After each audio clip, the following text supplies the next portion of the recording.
अस्सलामुअलैकुम वरहमतुल्लाहि वबरकातुहू। मैं अकरम उदास मैं सब दोस्तों को दसना चाहना जी, अज तो 6-7 साल पहले या 5-6 साल पहले एक ड्रामा असी कीता लाहौर दे विच। ਉਹਦੇ ਵਿੱਚ एक करैक्टर सी नेक बंदे का। मैं ਉਹਦੇ ਵਿੱਚ बाबा जी का नाम ले लिया। मैनू करैक्टर आ के पूछता ਤੁਹਾਡਾ नाम की है।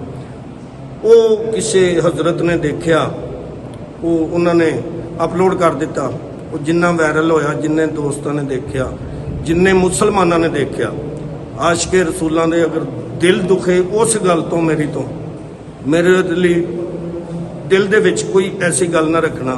मैं सब को माफ़ी चाहना और बार बार चाहना, जिन्ने आशिके रसूल ने, जिन्ने मुसलमान ने, मैं सब तो इस गल तो माफ़ी चाहना कि कोई भी दोस्त मैं उदों भी इस जेन च नहीं रख के सोचा। बाबा जी साडे बहुत अच्छे, अल्लाह उन्होंने जन्नत नसीब करे। मैं उन्होंने पैरोकार हाँ, मैं उन्होंने नक्शे कदम से चलना। मैं खुद आशिके रसूल हाँ।